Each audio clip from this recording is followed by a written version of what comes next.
Bueno, nada, hoy es el teórico de jerarquización de conceptos del módulo de inmunología, y en realidad lo que les comentaba hoy es que el teórico tiene como tres grandes partes, es un teórico bastante largo, entonces lo que vamos a hacer es que cuando termine una de esas partes, que van a ser inmunidad innata, inmunidad adaptativa, y después la parte como de regulación y de defensa contra distintos patógenos, voy a hacer una pausa.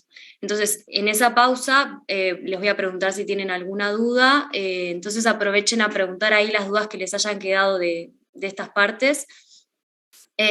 Así nos organizamos así porque, bueno, para que nos dé el tiempo de ir cubriendo todo.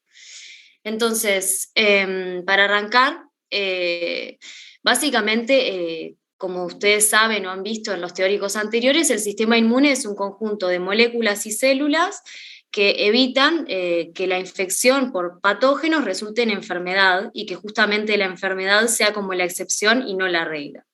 Este sistema inmune se divide entre los componentes de la inmunidad innata y los componentes de la inmunidad adaptativa.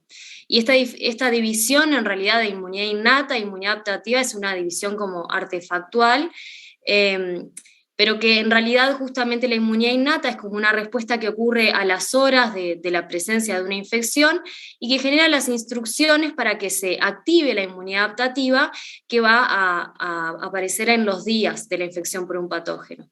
Y la acción conjunta de las moléculas y células de estos dos tipos de partes del sistema inmune es lo que lleva a la eliminación del patógeno o del agente infeccioso, ¿sí? Entonces, en su conjunto, todas las células del sistema inmune derivan de células hematopoyéticas que están en la médula ósea, y a grandes rasgos vamos a tener algunas células que van a pertenecer al linaje mieloide, como los basófilos, eosinófilos, neutrófilos, monocitos o células dendríticas, y otras células que van a venir de un linaje linfoide, como los linfocitos B, los linfocitos T y las células natural killer, ¿tá? Entonces, como decíamos, el sistema inmune puede dividirse a grandes rasgos entre las células y moléculas de la inmunidad innata y las células y moléculas de la inmunidad adaptativa. Y estos, en su conjunto, para llevar una protección eficiente contra los distintos patógenos, como pueden ser virus, bacterias, hongos, parásitos, tienen que llevar a cabo una serie de tareas. Estas tareas van a estar dadas primero por reconocer a esos agentes infecciosos, después eliminarlos, es decir, desencadenar funciones efectoras que puedan eliminar y contener esta infección por patógenos, y una vez que se montaron todas esas funciones efectoras, regular esa respuesta. Porque si esa respuesta siguiese prendida para siempre, podríamos llevar a mecanismos dañinos para el propio cuerpo. Y a su vez, una protección eficiente conlleva a tener una cierta característica que es la memoria. La memoria es la capacidad de la inmunidad adaptativa para que una vez que vio un patógeno poder recordarlo, y si se encuentra de nuevo con ese patógeno, eliminarlo más rápido y más eficientemente. Esto es, por ejemplo, lo que generan las vacunas. O sea, ustedes cuando se vacunan generan memoria en su inmunidad adaptativa, entonces por eso cuando se encuentran con el patógeno están protegidos y lo eliminan con más rapidez, ¿sí? Bien. Entonces, vamos a empezar a hablar en este como primer módulo de lo que es la jerarquización de conceptos de inmuno, de la inmunidad innata, ¿tá? La inmunidad innata, como les decía hoy, es como la primera respuesta y la respuesta más temprana dentro de lo que es la respuesta inmune, y está formada por distintos componentes. En primer lugar, y capaz que no se lo esperaban, pero parte de la inmunidad innata son las barreras físicas, que son los epitelios. Por ejemplo, que los epitelios estén íntegros, como el de la piel o el epitelio respiratorio, es una barrera física que impide que entren los patógenos. Además, va a haber, por ejemplo, barreras microbiológicas. Estas barreras microbiológicas son, por ejemplo, la flora normal que tenemos en el intestino, que son microbios que están ahí siempre y que van a competir por ese lugar de supervivencia en el que están con otros organismos que podrían ser patógenos. Pero además tenemos células que son específicas del sistema inmune, como los neutrófilos y los macrófagos, los distintos granulocitos, las células dendríticas, las natural killer y los linfocitos innatos. Estas células nos vamos a ir deteniendo a lo largo del teórico y también vamos a tener moléculas y mediadores que son solubles. Entre los mediadores solubles vamos a tener algunas moléculas como el sistema del complemento y otro tipo de moléculas más pequeñas como son las citoquinas, que van a funcionar como moléculas señalizadoras que van a poder dar instrucciones a las distintas células de nuestro cuerpo para que actúen y desencadenen lo que va a ser la inflamación. Entonces, habíamos dicho que justamente la respuesta inmune necesita reconocer a los patógenos, ¿no? Para poder desencadenar un mecanismo efector que sea eficiente. Pero ¿cómo reconoce la inmunidad innata? Bueno, tiene unos receptores que se llaman receptores de reconocimiento de patrón, o en inglés los PRRs, que suelen estar o solubles o en la superficie de las células del sistema inmune innato, y estos van a estar codificados en la línea germinal. ¿Qué quiere decir eso? Que todas las células de nuestro organismo heredan ese repertorio limitado de receptores y que justamente van a estar codificados en el núcleo de las células. Estos receptores van a reconocer un repertorio limitado de motivos de los patógenos que son los que vamos a reconocer como PAMPs. Estos motivos conservados en los patógenos suelen ser moléculas, proteínas, glúcidos, lípidos, ácidos nucleicos, que en general son esenciales para la supervivencia de esos organismos. Por ejemplo, la flagelina, que es una proteína que está en el flagelo de las bacterias y que permite que se muevan apropiadamente, o el ARN doble cadena en los virus, que es una forma en la que estos codifican su información genética, ¿sí?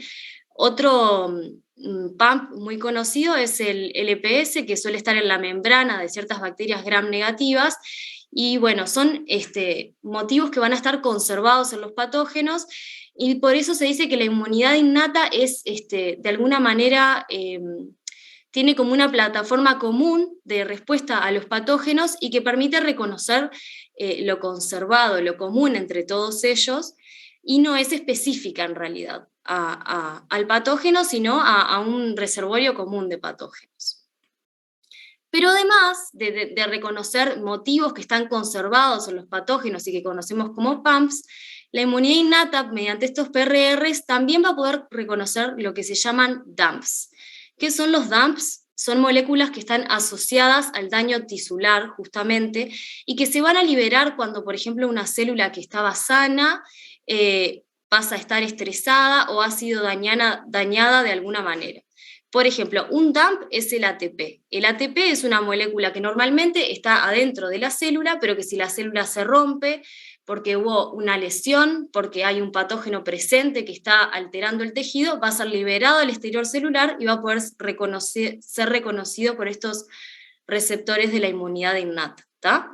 Estos receptores de la inmunidad innata van a estar justamente en distintos tipos de células, y esas células, principalmente las células que van a estar en los tejidos, cuando reconozcan tanto los PAMPs como los DAMPs, van a poder secretar ciertas moléculas como citoquinas o quimioquinas que van a poder desencadenar la respuesta inflamatoria. Este desencadenamiento de la respuesta inflamatoria va a permitir que esas citoquinas, por ejemplo, llamen a otras células que están en la sangre e ingresen al tejido que está siendo afectado para contener a ese patógeno. Entonces van a permitir desencadenar lo que es la respuesta inflamatoria y también, como vamos a ver más adelante, inducir la respuesta inmune adaptativa, que va a ser la responsable de terminar de eliminar al patógeno que queremos combatir. ¿Sí? Bien.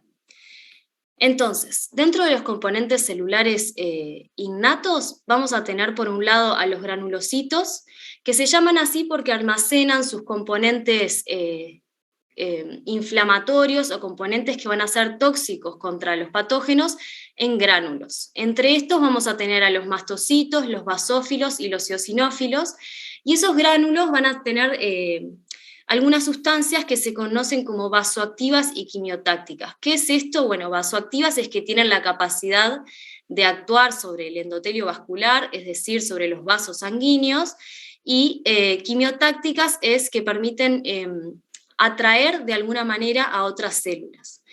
Los leucocitos en general están viajando todo el tiempo por la sangre y cuando se los necesita en un lugar donde hay un tejido infectado, tienen que atravesar ese endotelio e ingresar al tejido infectado en cuestión. Entonces estas sustancias quimiotácticas van a poder guiarlos cuando sean liberadas de los granulocitos. Y por otro lado vamos a tener a los fagocitos profesionales, como los neutrófilos y los macrófagos. Los macrófagos suelen ser células que están residentes en los tejidos y los neutrófilos suelen viajar en sangre. Ambas tienen la capacidad de liberar también sustancias quimiotácticas y de hacer el proceso de fagocitosis en el que nos vamos a detener en breves. Los macrófagos, además, por estar adentro de los tejidos y estar sensando permanentemente la presencia de patógenos, van a ser de las primeras células en liberar mediadores proinflamatorios, como las citoquinas que les decía hoy, que permitan llamar a otras células que puedan contener la infección. Entonces, vamos a detenernos un poquito en qué es este proceso que decíamos de fagocitosis, ¿está? Entonces, la fagocitosis es la capacidad que tienen estas células, como los macrófagos y los neutrófilos, de engullir ciertos microbios al extender su membrana, y cuando engullen a esos microbios forman lo que es un fagosoma, ¿tá? Ese fagosoma dentro del fagocito luego puede fusionarse con un lisosoma, que es un organelo celular que seguramente ustedes conozcan por tener funciones, otras funciones en la célula, por ejemplo la degradación de proteínas. Ese lisosoma tiene en su interior enzimas líticas. Líticas quiere decir que son enzimas que pueden romper ciertas proteínas y degradarlas, y además otros compuestos que van a ser tóxicos para el patógeno. Entonces, el patógeno que estaba en el fagosoma se puede fusionar con un lisosoma y se forma lo que se conoce como el fagolisosoma. Si nosotros tuviésemos una bacteria, en el fagolisosoma van a generarse sustancias tóxicas que van a poder eliminarla. Por ejemplo, la presencia de radicales libres del oxígeno y estas enzimas líticas que estaban en el lisosoma que les había comentado. Entonces, en el fagolisosoma, la bacteria que ha sido engullida por el fagocito va a ser destruida, y de esta manera neutrófilos y macrófagos son capaces de eliminar a los patógenos.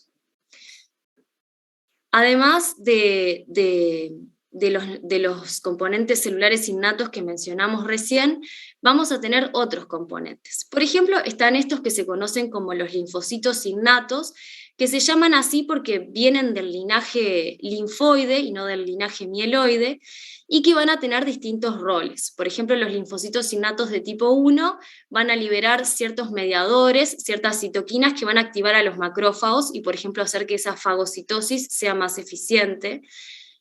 Los linfocitos innatos de tipo 2 van a poder activar, por ejemplo, a los eosinófilos, que eran parte de los granulocitos, y los linfocitos innatos de tipo 3 van a liberar mediadores que induzcan la producción de péptidos antimicrobianos.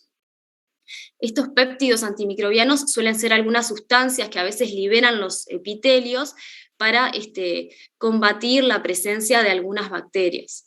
Quizás los escucharon nombrar como defensinas o catalicidinas, y suelen ser barreras químicas que están presentes en los epitelios y que también forman parte de la inmunidad innata.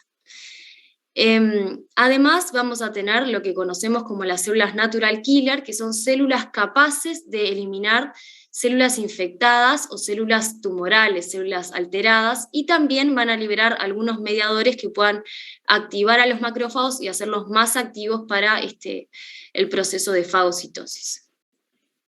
Y por último vamos a tener a las células dendríticas, que son un actor muy relevante porque son justamente el puente entre la inmunidad innata y la inmunidad adaptativa, ya que estas células dendríticas, cuando se activan, son capaces de activar a los linfocitos T que pertenecen a la inmunidad adaptativa y que vamos a ver más adelante.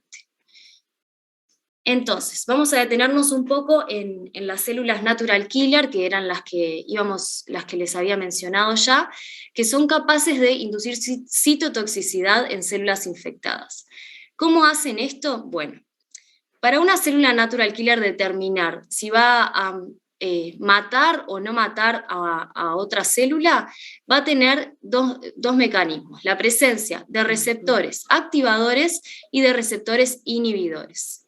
Los receptores activadores en general van a reconocer moléculas de estrés o asociadas al daño o asociadas a la infección en las células, y los receptores inhibidores van a reconocer moléculas propias, en particular moléculas del MHC de clase 1, que vamos a ver con más detalle más adelante, pero son moléculas que están presentes en todas las células nucleadas.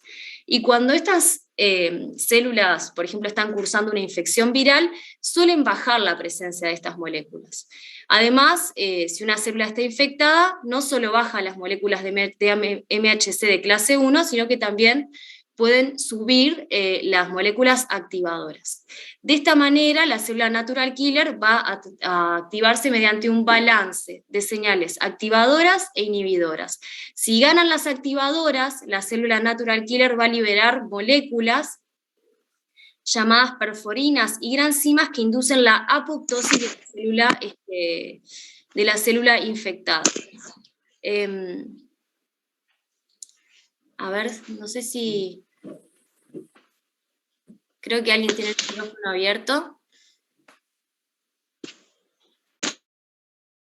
Voy a detenerme un segundo para... Creo que era yo, disculpen. Sí, ahí lo silencio. Ahí está. Profesora. Sí. ¿Puedes repetir cómo funcionan las células NK? Sí, estaba en eso. Estaba redondeando esa idea. Entonces, las células NK son células que tienen capacidad citotóxica, ¿tá? Estas tienen dos tipos de receptores. Como ven acá en rojo, receptores que van a reconocer moléculas activadoras y receptores que van a reconocer moléculas inhibidoras. La célula NK, para activarse, va a tener que tener una mayor cantidad de señales activadoras que de señales inhibidoras. Las señales inhibidoras, ¿cuáles van a ser? Bueno, van a ser la presencia de moléculas del MHC de clase 1, que son moléculas que en general muestrean el interior celular, ¿tá? Eso no importa, lo vamos a ver en más detalle más adelante, pero lo importante es que sepan que estas moléculas, cuando hay una infección viral, están disminuidas, ¿tá? Y además, cuando hay una infección viral, las moléculas asociadas al estrés celular, que son las que reconocería el receptor activador, que aquí lo ven en rojo, van a estar aumentadas. Entonces, entre el balance de todas las señales activadoras y de todas las señales inhibidoras, dependiendo quién gane, si la NK mata o no mata a la célula en cuestión. Si ganan las señales activadoras, bueno, entonces la célula NK va a liberar unos gránulos que van a tener perforinas y granzimas, que son unas proteínas que cuando ingresen al interior de la célula blanco van a inducir su apoptosis. Entonces, lo importante que ustedes sepan es que la citotoxicidad en la CNK depende del balance entre receptores inhibidores y activadores, ¿está? Entonces, solo va a matar la célula NK cuando las señales activadoras sean más que las señales inhibidoras, ¿sí? La importancia de estas señales inhibidoras es justamente que una célula NK no mate a cualquier célula, porque si nuestras células NK reconocieran a cualquier célula y mataran a cualquier célula, estaríamos en problemas. Bien, entonces, además de este conjunto de células que les comentaba hoy, hay otro tipo de moléculas asociadas al sistema inmune innato que se conocen como sistema del complemento. El sistema del complemento en realidad es un conjunto de proteínas plasmáticas, o sea, que están en el plasma y que se activan al ser clivadas, digamos. Clivarse quiere decir que se rompen en pedacitos en particular. Este sistema del complemento se activa por distintas vías, en las que no necesariamente tienen que profundizar, pero son 3 vías: una que se conoce como vía alternativa, que se da por el contacto directo con el patógeno; la vía de las lectinas, que se da justamente porque hay una lectina que contacta con el patógeno y después activa a una proteína del complemento; y la vía clásica, que va a estar dada por el contacto de anticuerpos, que vamos a ver más adelante qué son, que contactan con el patógeno. sin importar cómo ocurre cada una de estas vías, todas van a converger en un paso que se llama la convertasa de C3, ¿sí? En el que la proteína C3 se parte en dos pedacitos, una que es C3b y otra que es C3a. Este C3b después va a llevar, por ejemplo, a la formación de un complejo que puede lisar a las bacterias gram negativas, ¿sí? O también se va a depositar sobre otros patógenos y va a generar que sean opsonizados. La opsonización es como una señal que se deposita sobre un patógeno para que sea fagocitado, ¿tá? O sea que si una bacteria, por ejemplo, está recubierta en esta proteína C3b, los macrófagos van a reconocerla y van a fagocitarla con más facilidad que si no estuviese recubierta. Y por otro lado, algunos de los componentes que sean liberados durante la cascada de este sistema del complemento van a inducir la respuesta inflamatoria, es decir, van a actuar sobre los vasos sanguíneos y van a permitir que las células que están en los vasos sanguíneos circulando por la sangre entren al tejido. Entonces, yo desde hoy les estaba diciendo justamente que hay células que circulan en sangre, que van a tener que ingresar al tejido. Entonces, la idea ahora es poder globalizar un poquito sobre la respuesta inmune innata y cómo sucede esta. Entonces, normalmente lo que sucede es que un patógeno o una herida daña un tejido e ingresa al tejido en el caso de un macrófago, de un patógeno, ¿tá? El patógeno que ingresó al tejido va a ser reconocido por células del sistema inmune innato que van a estar en el tejido, por ejemplo, macrófagos o mastocitos.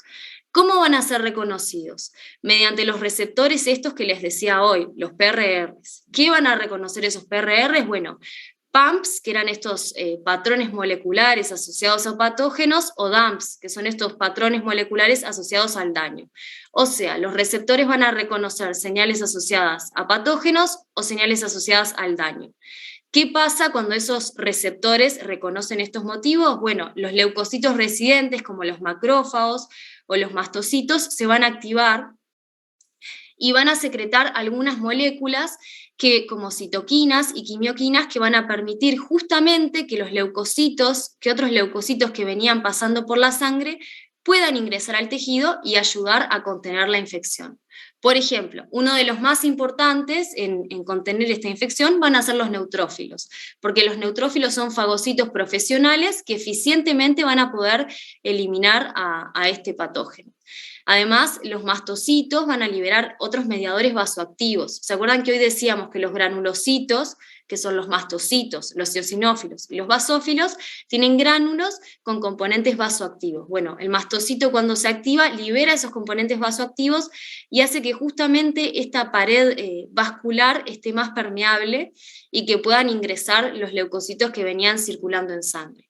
Entonces, se van a facilitar procesos de fagocitosis, de secreción de citoquinas y quimioquinas, y también va a suceder el proceso que les comentaba recién de activación del complemento. Las proteínas que venían en plasma también van a poder ingresar al tejido y colaborar en la lisis del patógeno, como decíamos hoy, en su opsonización o en desencadenar la respuesta inflamatoria. Entonces, recién les decía que los mediadores inflamatorios impactan sobre los vasos sanguíneos. ¿Cómo impactan? Bueno, una de las cosas que hacen es que aumentan la permeabilidad vascular, aumentan el diámetro de esos vasos sanguíneos, permitiendo un mayor pasaje, y además inducen la expresión de moléculas de adhesión y una respuesta sistémica. Esto en conjunto es lo que da lugar a las señales cardinales de la inflamación, que serían el calor, el enrojecimiento, la hinchazón y el dolor. Y a su vez permiten, en un proceso conocido como reclutamiento leucocitario, que los leucocitos que están en sangre rueden sobre los tejidos y pasen hacia el interior de los mismos. ¿Por qué sucede esto? Porque justamente, como se ha ensanchado el diámetro de los vasos sanguíneos, el flujo o la velocidad a la que pasan las células se hace más lenta, porque se inducen moléculas de adhesión y los leucocitos que están pasando pueden contactar con esas moléculas de adhesión y justamente fijarse al tejido y extravasarse hacia el interior. En el interior, las quimioquinas, que les decía hoy que eran sustancias quimiotácticas, van a guiar a las células que se van a acercar al sitio donde justamente esté el patógeno en cuestión. Por ejemplo, acá una bacteria. Entonces, en su conjunto, la inmunidad innata va a llevar a una acumulación de líquido y de células en el tejido que va a ser drenado por los vasos linfáticos hacia los ganglios, donde se va a dar el comienzo de la inmunidad adaptativa, que es lo que vamos a ver a continuación. Entonces, todos estos componentes de la inmunidad innata, las células, en particular las células dendríticas y las citoquinas que se generaron en este sitio, van a poder instruir a las células de la inmunidad adaptativa para que se activen y monten una respuesta eficiente. Entonces, hasta acá vimos lo de inmunidad innata, no sé si les quedó alguna duda puntual, y seguimos. Hola, sí, yo tengo una duda. Cuando nombraste casi al principio sobre el ARN, ¿no es que el ARN no es una sola cadena? Claro. En algún momento se hace 3 cadenas o 2 cadenas. Exacto, el ARN en nuestras células tiene una sola cadena, pero en los virus puede tener 2 cadenas. Y por eso es reconocido como un componente extraño o un componente no propio, justamente porque en nuestras células siempre tiene una sola cadena. Ah, bien, muchas gracias.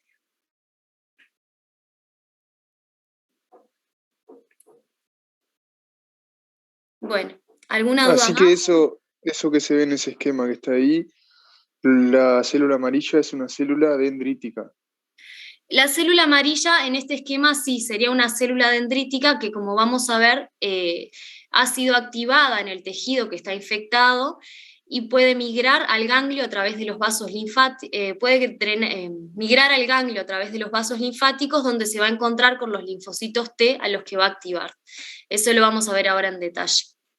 Es la misma que esta de, no sé cómo, comunicadora antígeno, no sé cómo es que... Exacto, el las nombre, ¿cómo es? células dendríticas son células presentadoras de antígenos. Son células que van a estar muestreando permanentemente el tejido infectado y van a presentar los antígenos del patógeno en cuestión. Yo tengo una consulta que no me quedó muy claro. Los DAMP, los PAMP y los MAMP serían como donde están los patógenos, o sería parte del patógeno. Los PAMPs con P, son parte de los patógenos.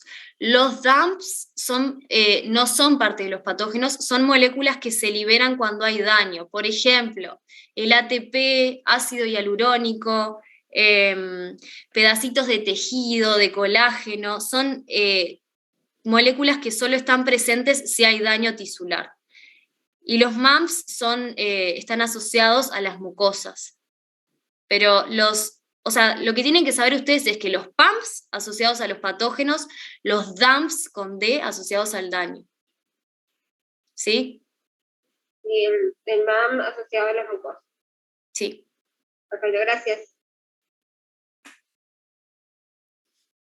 Bien. ¿Impecable? Entonces, ahora voy a seguir un poco ya con lo que es la respuesta inmune adaptativa para no seguir atrasándonos y poder cubrir todo. Entonces, la respuesta inmune adaptativa, a diferencia de la respuesta inmune innata, que yo les decía que era una plataforma conservada y que tenía estos receptores que reconocían patrones específicos de los patógenos, va a estar dada por cómo es la amenaza, cómo es el patógeno, y va a ser específica para ese patógeno, ¿tá? Y va a ser justamente guiada por lo que le informa la respuesta inmune innata. Según el patógeno en cuestión, se van a secretar ciertas citoquinas, ciertas moléculas que van a determinar cómo va a ser esa respuesta inmune adaptativa. Y tiene como características importantes es que va a ser específica, como les decía hoy al patógeno, va a generar memoria, que es lo que comentábamos hoy. O sea, los linfocitos T y los linfocitos B tienen la capacidad de recordar al antígeno que ya vieron alguna vez y luego activarse más rápidamente. Y va a estar especializada a esos patógenos.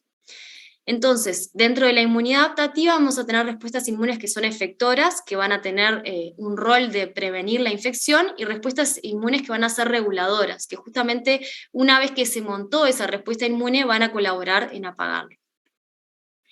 Entonces, una cosa muy importante que ustedes tienen que saber es que la respuesta inmune frente a los microorganismos necesita de la inmunidad innata y de la inmunidad adaptativa. Y si bien decimos que la inmunidad adaptativa es como la que termina de eliminar del todo a los microorganismos, si no tuviésemos inmunidad innata, como se ve acá en la barra roja, el número de microorganismos se dispara mucho más rápidamente que si solo no tuviésemos inmunidad adaptativa. Entonces, es realmente necesario que la inmunidad innata esté presente para contener a los patógenos y para instruir a la inmunidad adaptativa. En los humanos normales ven que cuando hay inmunidad innata e inmunidad adaptativa, comienza la infección, los microorganismos comienzan a subir y luego comienzan a bajar. Si falta solo la adaptativa, comienzan a subir y se dispara hasta formar un plató, pero si falta la innata, se dispara inmediatamente. ¿Por qué? Porque justamente no hay nada que contenga esos patógenos cuando ingresan a nuestro organismo. Entonces, hay como varias diferencias entre lo que es la inmunidad innata y lo que es la inmunidad adaptativa. Como dijimos, la inmunidad innata es la primera línea de defensa y la inmunidad adaptativa conformaría la segunda línea de defensa, ya que ocurre y se prende al cabo de los días, mientras que esta se prende al cabo de horas. Además, la inmunidad innata, ya dijimos, tiene una especificidad general, responde a un patrón común de moléculas conservadas en los patógenos, y la inmunidad adaptativa es muy específica para el patógeno en cuestión, ni siquiera para el tipo de patógeno. Es muy específica, por ejemplo, no es lo mismo tener linfocitos T específicos contra un coronavirus que contra el virus del HIV, ¿se entiende? Y además, la inmunidad innata no tiene memoria, pero la inmunidad adaptativa sí. Y además responde con mucha más fuerza cuando se vuelve a encontrar con el mismo patógeno, mientras que la inmunidad innata respondería siempre igual. Bueno, las células de la inmunidad innata ya vimos varias de ellas, pero bueno, podemos destacar a los fagocitos y las células NK, mientras que las células de la inmunidad adaptativa van a ser los linfocitos T y los linfocitos B. Y algo muy importante que tienen que saber es que los receptores de la inmunidad innata están codificados en la línea germinal, es decir, están codificados dentro de nuestro ADN y nuestros hijos pueden heredar perfectamente esos receptores. Sin embargo, los receptores de la inmunidad adaptativa se generan en el individuo y no son heredables como tal. Justamente se dan por un proceso de recombinación somática en el que no nos vamos a adentrar, pero que es muy importante porque si tuviésemos que tener un gen para cada uno de los receptores de los linfocitos T y de los linfocitos B, no nos daría el genoma entero.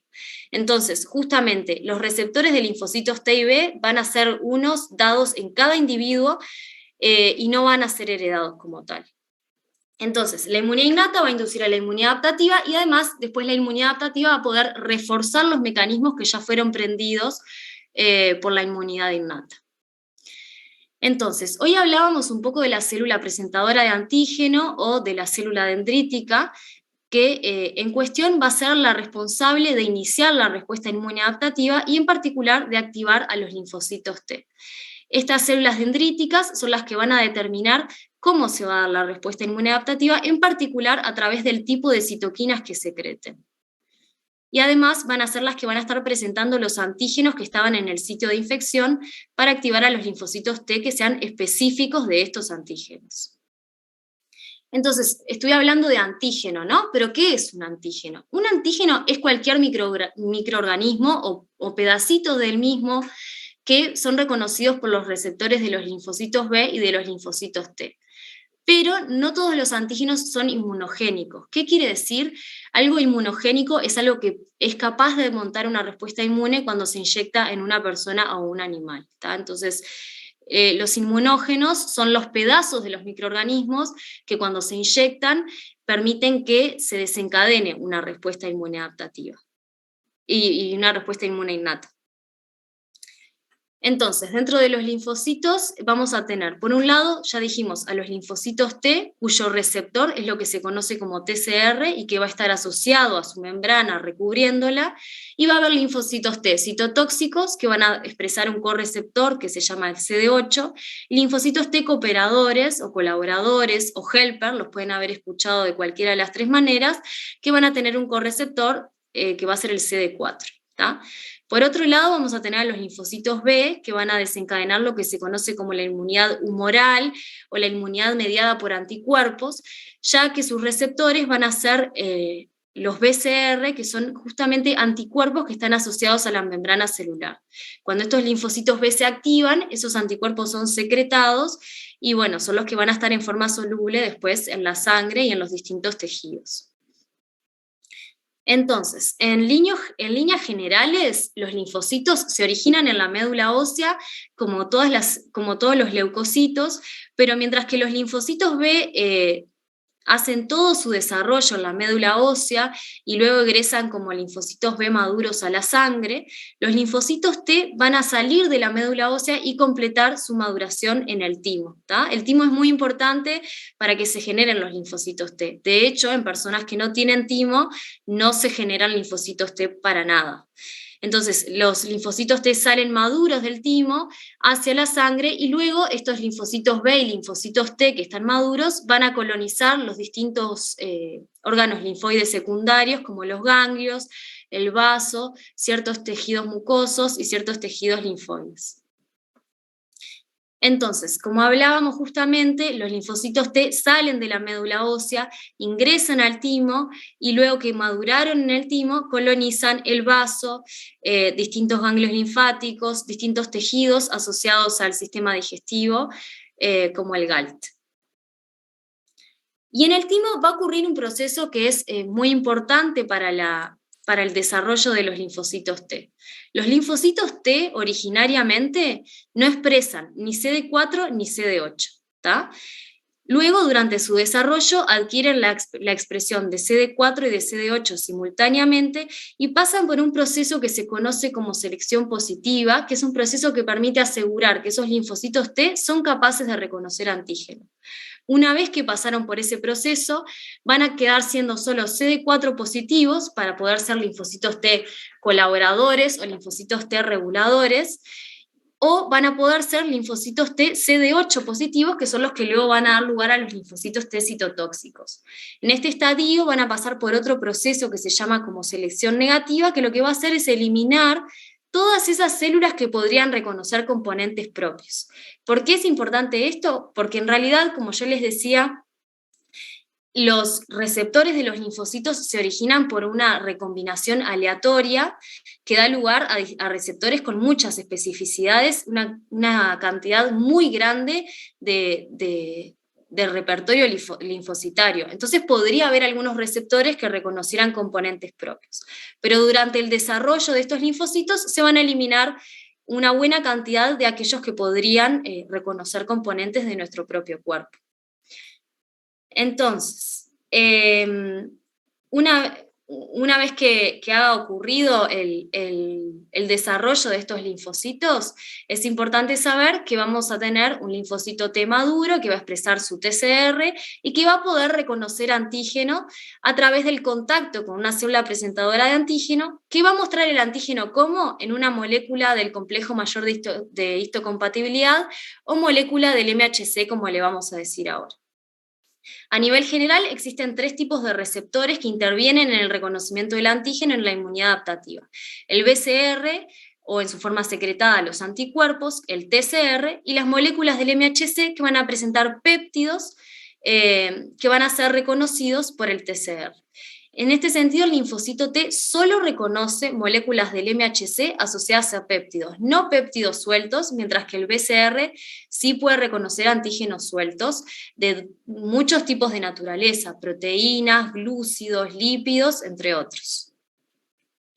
Entonces, yendo en concreto a cómo se activan los linfocitos B, como decíamos hoy, bueno, los linfocitos B pueden reconocer antígenos en forma soluble y luego, gracias a otros estímulos, pueden expandirse y dar lugar, en primer lugar, a células que secreten inmunoglobulina M en forma soluble, es decir, células que secreten anticuerpos, que son los plasmocitos, y con el curso de la respuesta podrán dar lugar a células que secreten otro tipo de inmunoglobulinas, como la inmunoglobulina G, que es un proceso que se conoce como cambio de clase.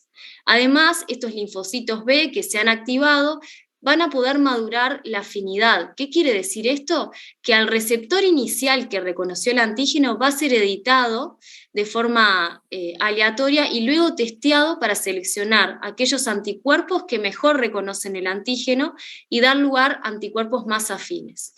Y a su vez, el linfocito B va a poder diferenciarse a células B de memoria, es decir, células B que cuando se vuelvan a reencontrar con el antígeno, secretan anticuerpos con mayor rapidez.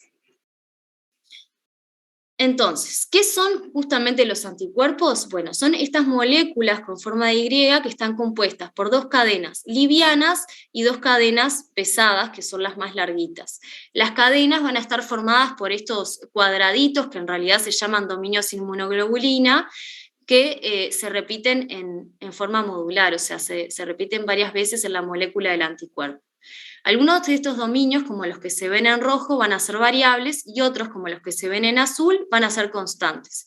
Estos variables son los que van a reconocer el antígeno y este sitio de reconocimiento es lo que se llama como parátope.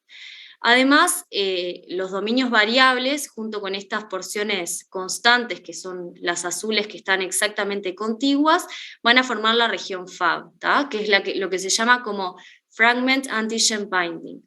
Y por otro lado, los dominios constantes que van a estar más lejos de los dominios variables van a formar la región FC, que va a determinar la clase del anticuerpo. Ahora vamos a ver un poquito más adelante qué es esto de la clase del anticuerpo y las distintas clases. Bien, entonces, los antígenos van a ser reconocidos por los parátopes de los anticuerpos, que justamente ¿qué era? Este pedacito de la región variable que puede reconocer el antígeno. ¿Pero qué pedazo del antígeno se va a reconocer? El pedazo que se conoce como epítope, que es justamente, como dice acá, la región del antígeno que está involucrada directamente en la interacción con el receptor de la membrana linfocitaria o con anticuerpos libres.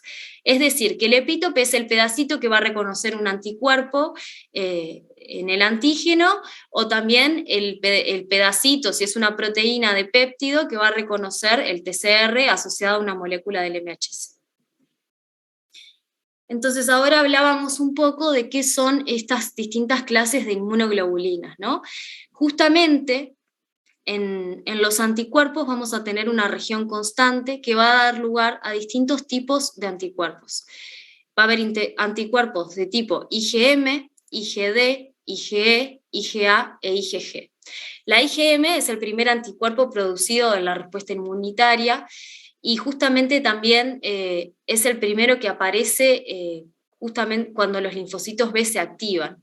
Esta IgM también puede ser secretada sin recibir ningún estímulo antigénico y de alguna forma forma parte como de una primera inmunidad y va a estar en forma pentamérica, como lo ven acá. Por otro lado, la inmunoglobulina G va a ser la más presente de todas ellas y va a ser la que en general medie las funciones efectoras de los anticuerpos, aunque todas en alguna manera van a colaborar. La IgA, por otro lado, es un tipo de anticuerpo que está más asociado a las secreciones mucosas y puede estar como dímero o como monómero, y en general en las mucosas, por ejemplo en la leche, en la saliva, va a estar como un dímero. La inmunoglobulina A es muy importante, por ejemplo, en la lactancia. Es de hecho la inmunoglobulina que protege al bebé cuando todavía no tiene un sistema inmune lo suficientemente desarrollado, ya que la recibe a través de la lactancia por la madre. Y por último, la inmunoglobulina E es una de las inmunoglobulinas menos presentes en sangre, pero que aumenta en gran cantidad en presencia de alergias o frente a ciertas infecciones por helmintos parásitos. Y bueno, cobra una gran relevancia porque suele activar a los granulocitos, como veremos más adelante. Y por último, la inmunoglobulina D es una inmunoglobulina de la que no se sabe mucho, pero que suele coexpresarse con la IgM cuando los linfocitos B son maduros, pero se desconoce su función como anticuerpo soluble y de hecho no se sabe mucho qué es exactamente lo que hace. Entonces, en su conjunto, esta parte constante que determina la clase de los anticuerpos también va a determinar la función de los anticuerpos. Por ejemplo, los anticuerpos de tipo IgG y de tipo IgE van a poder mediar la citotoxicidad celular dependiente de anticuerpos. Es decir, al depositarse sobre la superficie de ciertos patógenos van a poder reclutar algunas células que permitan la eliminación del patógeno o de una célula infectada. Además, los anticuerpos de tipo IgG, por ejemplo, van a realizar lo que se conoce como opsonización. ¿Se acuerdan que hoy les conté que C3b, el componente del complemento, podía depositarse sobre algunas bacterias, por ejemplo, y marcarlas para que sean fagocitadas? Bueno, los anticuerpos también tienen como una función la opsonización. Pueden depositarse sobre distintos tipos de patógenos y marcarlos para que los fagocitos, como los macrófagos o los neutrófilos, los ingieran. Además, una función muy importante de los anticuerpos es que va a neutralizar ciertas toxinas de los microbios, por ejemplo, la toxina tetánica o la toxina diftérica, que son secretadas por algunas bacterias y que causan la enfermedad, pueden ser neutralizadas por estos anticuerpos y evitar que tengan acción sobre los tejidos, llevando a la enfermedad. Y además, los anticuerpos, por ejemplo, van a poder activar el complemento por la vía clásica, como les decía hoy, y dar lugar a las distintas acciones del complemento, la lisis de microbio, la opsonización y la generación de la inflamación. Entonces, mediante la medición de los anticuerpos y en general la medición de los anticuerpos de tipo IgG, podemos saber cómo se está desarrollando una respuesta inmune. En la línea azul vemos la inmunización, cómo cambian los anticuerpos contra un antígeno A, luego de una primera exposición, donde se ve que aumentan y luego bajan, y luego de una segunda exposición, donde se ve que aumentan mucho más abruptamente, con mucha más rapidez, y que permanecen más en el tiempo. O sea que frente a sucesivas exposiciones a un antígeno, vamos a ver un incremento en la cantidad de anticuerpos. Por ejemplo, acá ven que si hacemos solo una exposición contra un antígeno B, que lo veríamos en la línea rosada, va a tener un comportamiento a la primera exposición para el antígeno A. Entonces, podemos usar los anticuerpos para saber cómo evolucionan las respuestas inmunes. Entonces, en el sistema inmune van a existir, como decíamos, 3 tipos de moléculas que van a intervenir en el reconocimiento del antígeno: el BCR o los anticuerpos de los que estuvimos hablando recién, y también el TCR, el receptor de la célula T, y las moléculas del MHC que van a presentar los péptidos o los antígenos a estos linfocitos T. Entonces, vamos a detenernos un poquito en lo que es el TCR.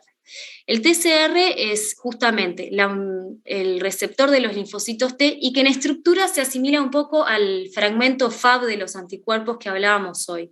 Va a estar formado por 2 cadenas nomás, donde va a haber 2 dominios constantes y 2 dominios variables.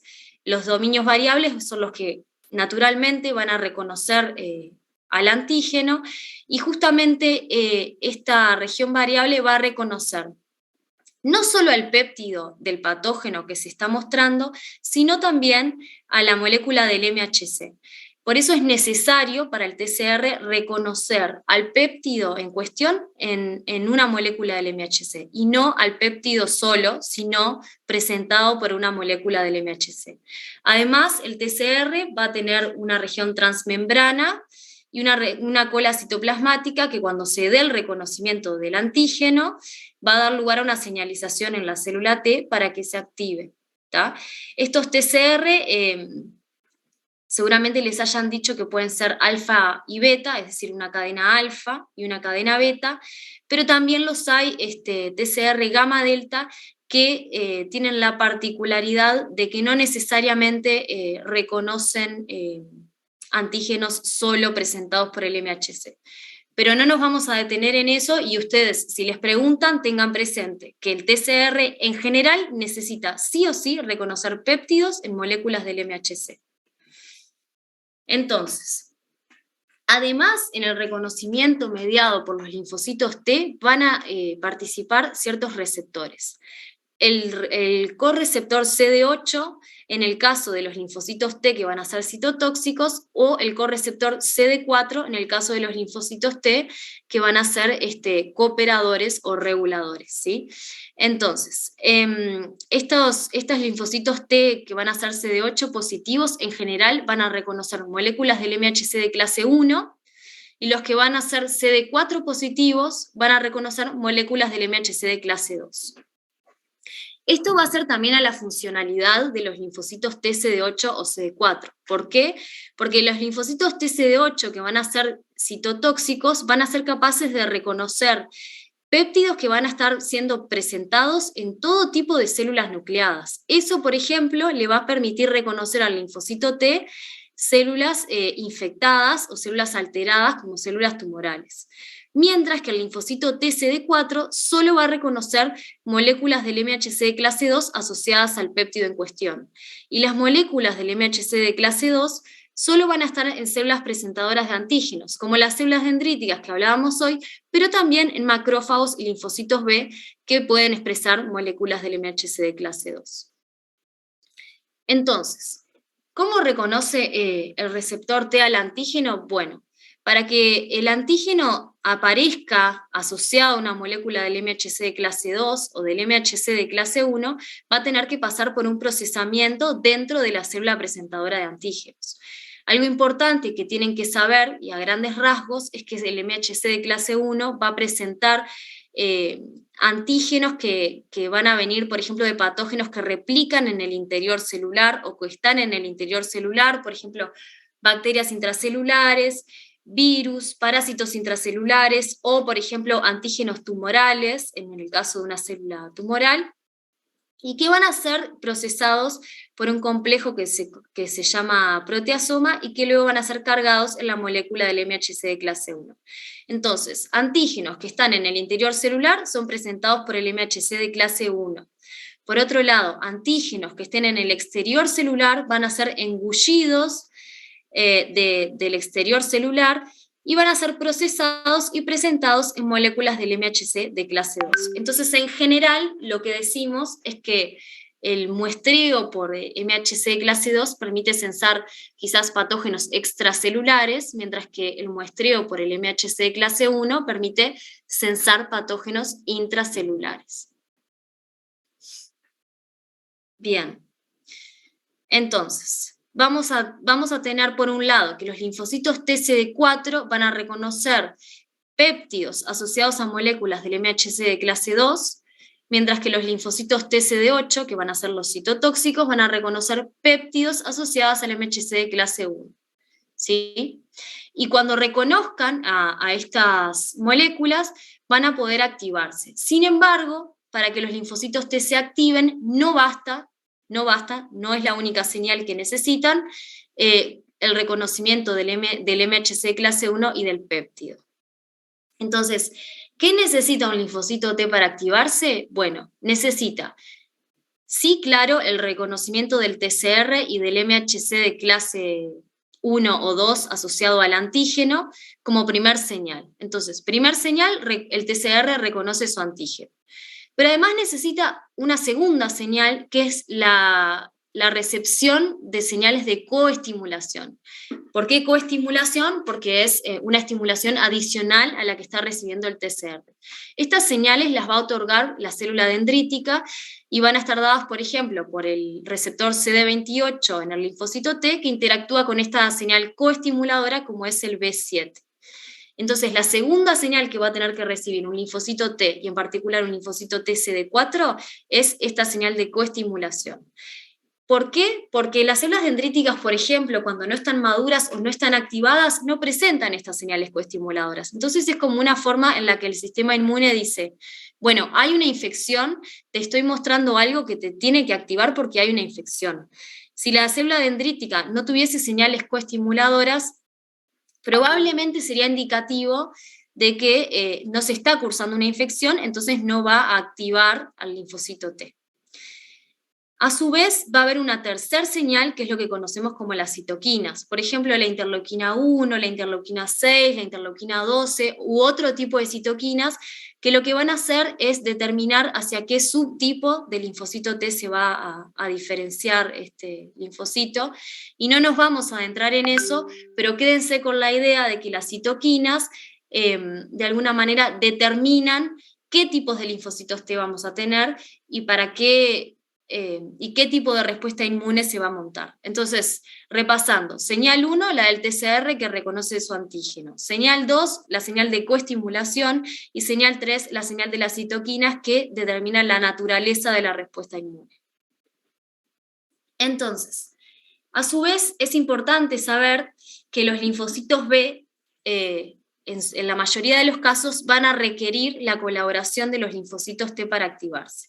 ¿Cómo es esto? Bueno, en primer lugar, sabemos que los linfocitos T en particular los linfocitos TCD4 positivos, los colaboradores, se van a activar por el contacto con la célula presentadora de antígeno. En primer lugar, por la primera señal que dijimos hoy, el TCR con el antígeno. Luego, la segunda señal, que está dada por la señal de coestimulación, aunque aquí no lo diga, pero es la de coestimulación. Y entonces, acompañado por las citoquinas, se va a dar la proliferación y diferenciación de ese linfocito T al linfocito T efector. Algunos de esos linfocitos T también se van a diferenciar a linfocitos T de memoria, que son los que van a poder responder rápido cuando nos reencontremos con el antígeno que ya reconocimos una vez.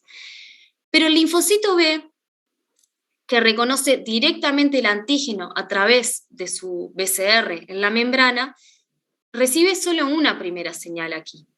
El linfocito B necesita otras señales para poder activarse, y esas van a estar dadas por el linfocito T efector. El linfocito T efector va a interactuar con el linfocito B, por ejemplo, secretando ciertas moléculas como citoquinas o a través de ciertas proteínas de membrana que van a hacer que ese linfocito B tenga todas las señales necesarias para activarse. Entonces, el linfocito T efector, en particular el linfocito T colaborador, y por eso se dice que colabora, porque en general son linfocitos T que ayudan a que las respuestas inmunes sucedan, va a dar la segunda señal para que el linfocito B se desarrolle justamente a plasmocito, que es la célula que produce los anticuerpos, o, en su defecto, a linfocitos B de memoria. Entonces, hasta acá vimos justamente que el linfocito B necesita la colaboración del linfocito T, que el linfocito TCD4 precisa de una señal dada por el TCR, de una señal dada por la coestimulación y además de una señal dada por las citoquinas para activarse.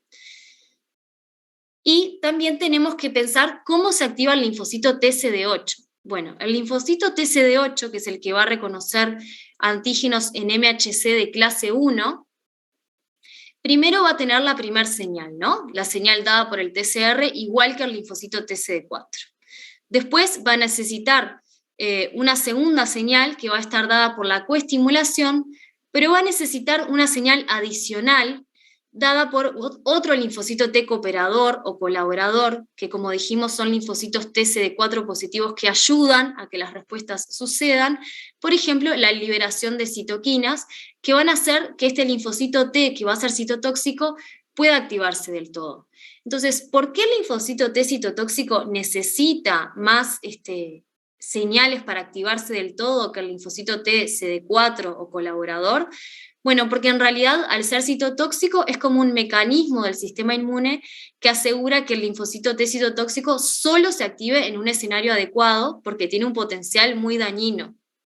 Entonces, el linfocito T citotóxico va a precisar la señal 1, la 2 y la 3 igual que dijimos para el linfocito TCD4, pero además va a necesitar que se liberen más citoquinas que van a ser secretadas por un linfocito T colaborador. Entonces, cuando todas estas señales están dadas, los linfocitos precitotóxicos se van a diferenciar funcionalmente a citotóxicos y van a poder reconocer su antígeno. Cuando el linfocito T citotóxico reconoce su antígeno sobre cualquier célula blanco, que expresa el MHC de clase 1, justamente, va a liberar gránulos de la misma manera que lo hacía la célula NK y va a poder matar a la célula blanco. Entonces, como justamente porque tiene este potencial tan dañino el linfocito T citotóxico, es que necesita que además del contacto con la célula presentadora de antígeno, como tenemos acá, haya linfocitos T colaboradores que secreten más citoquinas, que hagan que el linfocito precitotóxico tenga todas las señales de activación para diferenciarse a citotóxico. Bien, bueno, hasta acá fue la parte más como de la inmunidad adaptativa, entonces voy a hacer una pausa justamente para que hagan las preguntas que tengan. Acá pusieron algunas cosas en el chat, pero no sé si quieren formularlas porque me parece que quedaron medias descolgadas.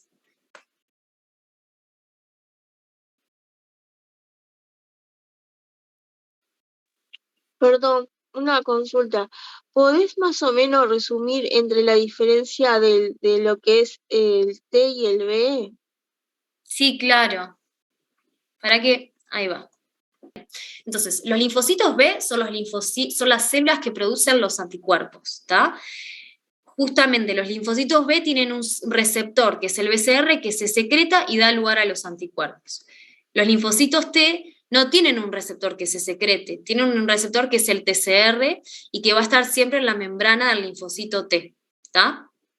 Por otro lado, el linfocito B va a reconocer directamente al antígeno en forma soluble, pero el linfocito T necesita de una célula presentadora de antígeno que muestre el antígeno, que en general va a ser un péptido, en moléculas del MHC, ya sea de clase 1 o de clase 2. ¿Tá?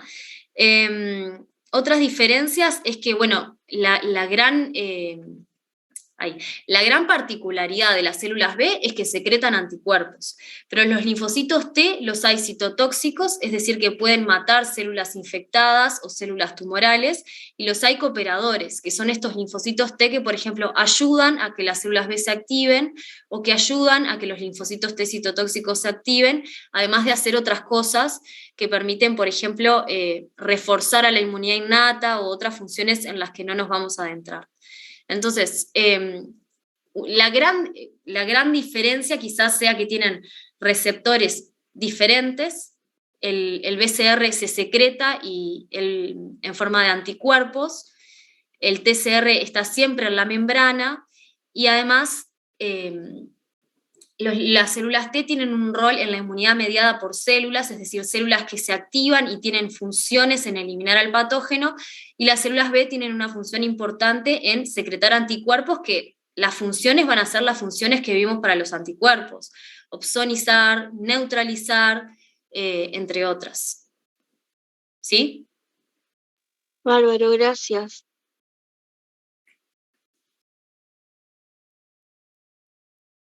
¿Alguna duda más? Yo te quería preguntar si la célula presentadora siempre era una célula dendrítica. Bueno, no, en realidad justamente, a ver si, acá creo que lo pusimos, yo no les quise hacer mucho lío, pero la célula presentadora de antígeno puede ser un linfocito B, un macrófago o una célula dendrítica. ¿Por qué un linfocito B puede ser una célula presentadora de antígeno? A ver si les puedo mostrar una imagen que se entienda. Ahí va. Los linfocitos B justamente pueden ser presentadoras de antígeno porque cuando reconocen el antígeno con su BCR, lo internalizan y después lo presentan en moléculas del MHC de clase 2. ¿Tá? Esa presentación del antígeno en moléculas del MHC de clase 2 es lo que permite que el linfocito B se active al interactuar con el linfocito T colaborador. ¿Se acuerdan que el linfocito T colaborador es CD4 positivo? Va a reconocer su TCR en moléculas del MHC de clase 2 y cuando interactúa con la célula B le da las señales suficientes para que se active. Pero en realidad esa función de activar a los linfocitos T, la que por excelencia lo hace es la célula dendrítica. En los linfocitos B y en los macrófagos, esa presentación en el MHC clase 2 tiene otras funciones, por ejemplo, que el linfocito B se active o que el macrófago se active, pero no necesariamente activar al linfocito T. ¿Se entendió? Si no se entendió, lo vuelvo a explicar. Sí, se entendió. Gracias.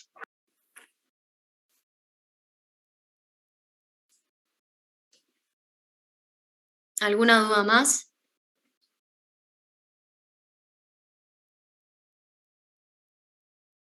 Lo de inmunoglobulinas, creo que era, las clases. Sí. De eso hay que saber, ¿qué hay que saber específicamente? Y en términos generales, saber que hay distintas clases y más o menos, por ejemplo, que la inmunoglobulina A es la que está presente en las mucosas, que la inmunoglobulina E tiene que ver con las alergias o la respuesta frente a parásitos helmintos, que la inmunoglobulina G es la más abundante y que es la que en general va a mediar la respuesta, los mecanismos efectores de los anticuerpos, o que la inmunoglobulina M es pentamérica, como cositas así que las distinguen a grandes rasgos, pero no es que se tienen que saber las funciones profundamente, ¿sí? Gracias.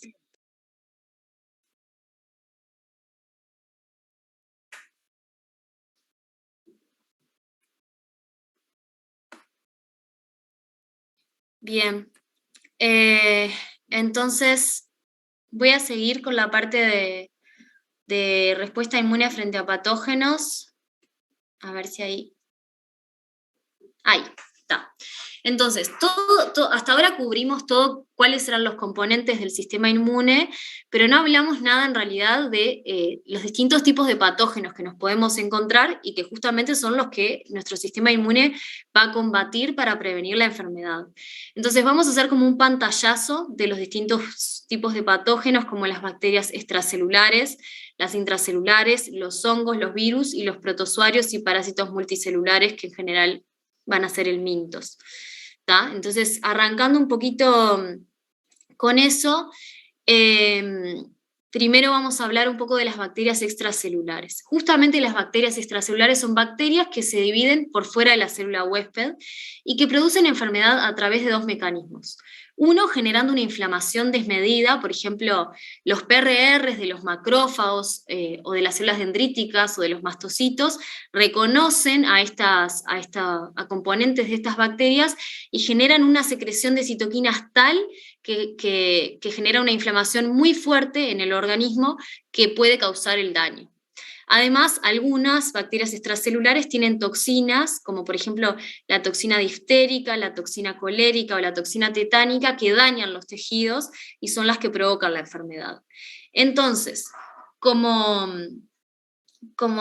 la replicación celulares es lo que genera la inflamación o la presencia de toxinas, la respuesta inmune para combatir a estas bacterias va a estar dada en dirigir a eliminar a las bacterias, o sea, contener esa replicación, o a neutralizar a las toxinas. Entonces, a nivel de la inmunidad innata, vamos a tener, por ejemplo, la presencia de la activación del sistema del complemento, estas proteínas que se depositaban sobre el patógeno y podían llevar a su lisis, por ejemplo, si las bacterias son gram negativas, o que promovían la fagocitosis de esos patógenos, o que generaban inflamación. Además, a nivel de la inmunidad innata, estas bacterias extracelulares van a poder ser fagocitadas por los neutrófilos, que van a venir desde la sangre hacia el tejido infectado, por monocitos, que vienen desde la sangre hacia el tejido infectado y se diferencian a macrófagos, o por macrófagos que ya están en el tejido infectado y van a fagocitar esas bacterias. Y además, una vez que se prendió esta inmunidad innata, que se acuerdan que todo el conjunto de citoquinas, quimioquinas y la célula dendrítica activada promueve la activación de la inmunidad adaptativa, se prenden los mecanismos efectores contra esa bacteria. Y los mecanismos efectores para las bacterias extracelulares van a estar dados, por un lado, por anticuerpos que justamente van a opsonizar a las bacterias, por ejemplo, los IgG. Opsonizar quiere decir que van a favorecer la fagocitosis de esas bacterias, que van a neutralizar las toxinas bacterianas, y cuando decimos que neutraliza la toxina bacteriana, queremos decir que impide que esa toxina que, por ejemplo, actúa al unirse a un receptor y así promover la destrucción celular o ciertos efectos nocivos en las células, no lo haga.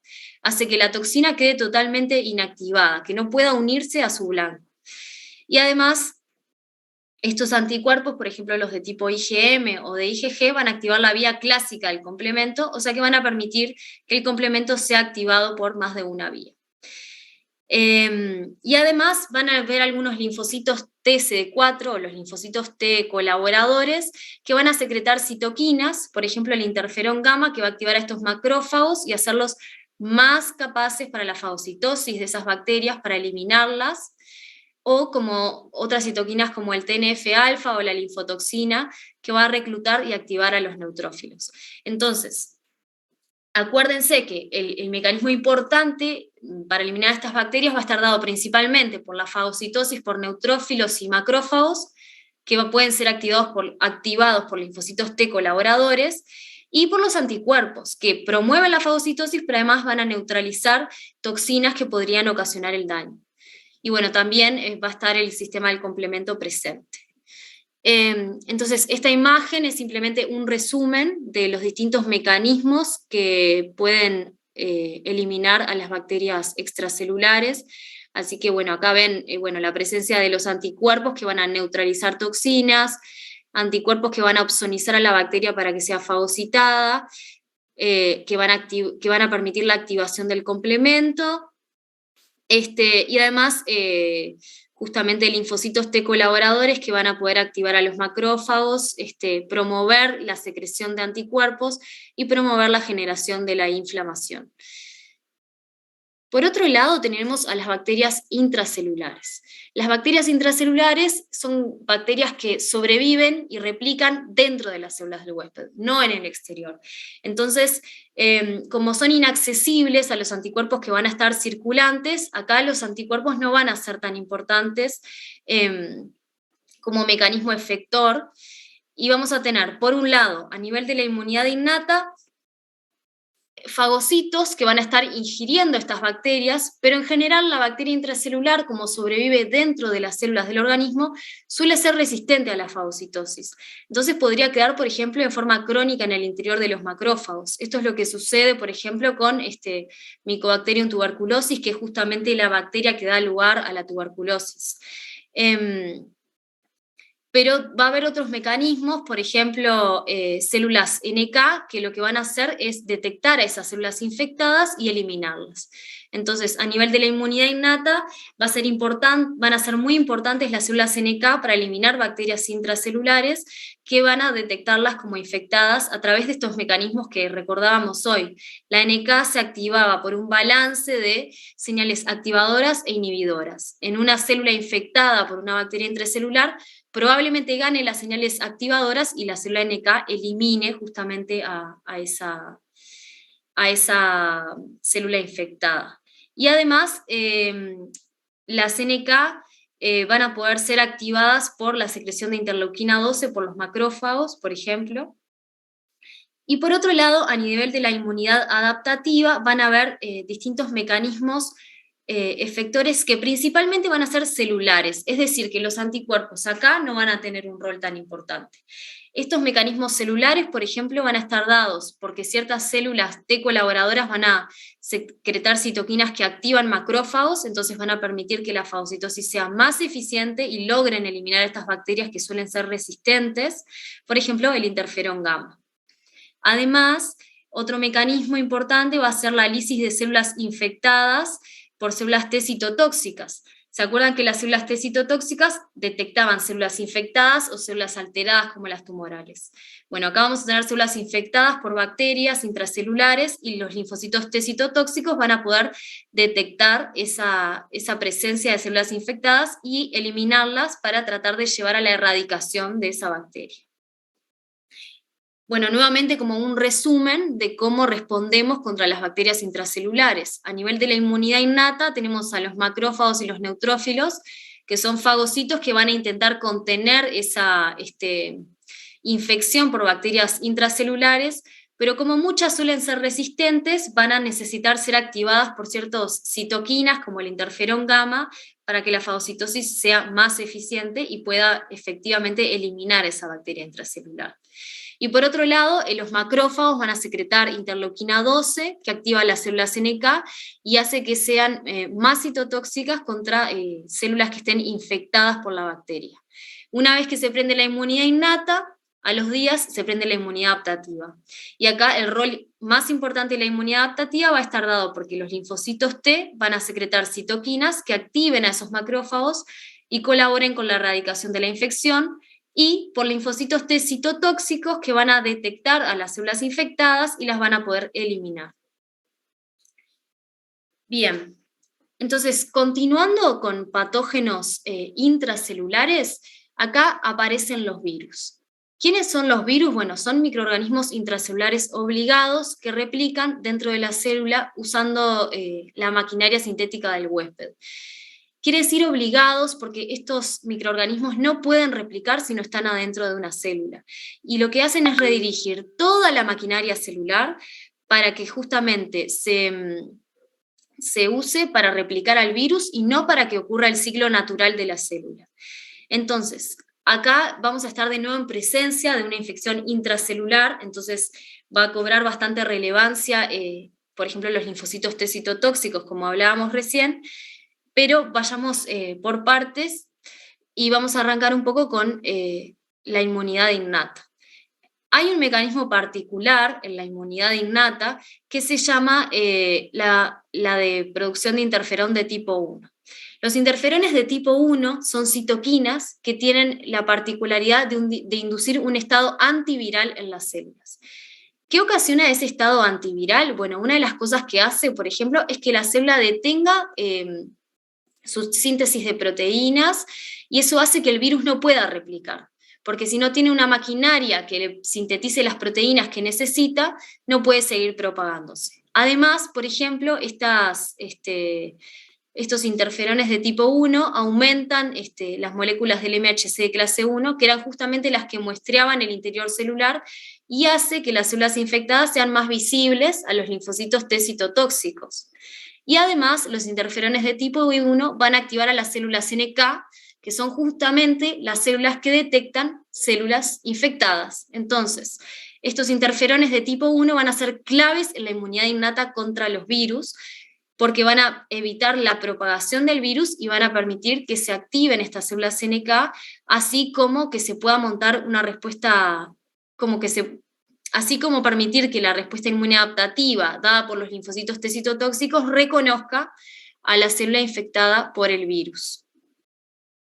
Entonces, de nuevo, esto ya lo habíamos visto, pero la célula NK va a reconocer la célula infectada por virus mediante el reconocimiento de señales activadoras, por ejemplo, la presencia de moléculas asociadas al estrés celular. Imagínense que una célula infectada por un virus va a estar siendo sometida a un gran estrés, porque toda su maquinaria biosintética está dedicada ahora a producir el virus.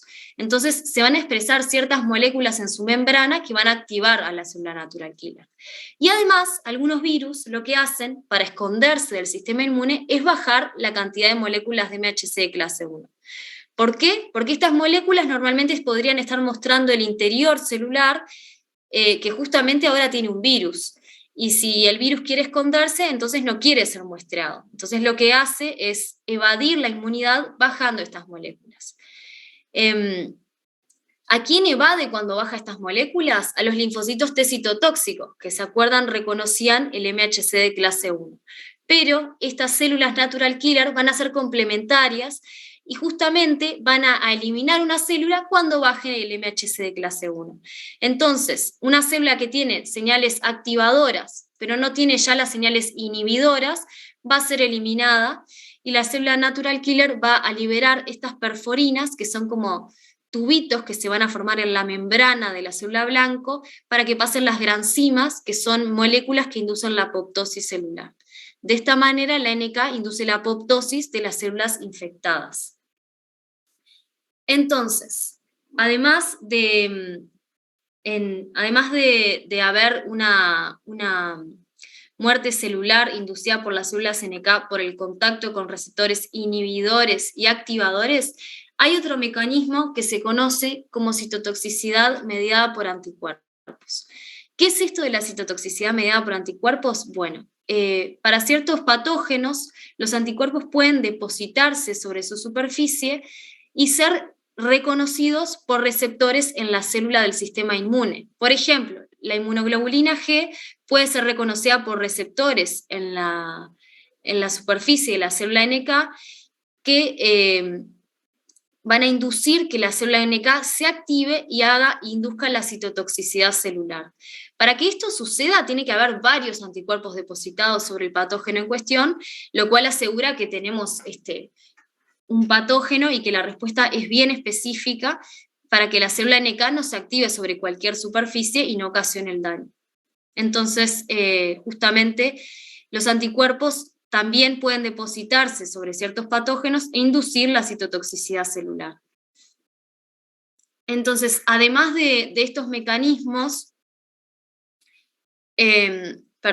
algo importante a decir acá es que justamente estos anticuerpos podrían depositarse sobre la superficie de una célula infectada. Por ejemplo, una célula infectada va a tener sobre su superficie algunas moléculas que el virus va a necesitar para empaquetarse y salir hacia el exterior, porque va a usar a veces la misma membrana de la célula para generar su propia estructura. Entonces, los anticuerpos que van a ser específicos contra moléculas del virus pueden depositarse sobre la célula infectada y llamar a la célula NK para que la elimine.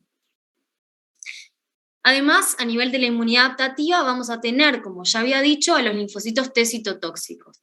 Estos linfocitos T citotóxicos ya habíamos dicho que salían en un estadio precitotóxico y que necesitaban la colaboración de los linfocitos T colaboradores, además de reconocer a su antígeno y de la señal coestimuladora para activarse.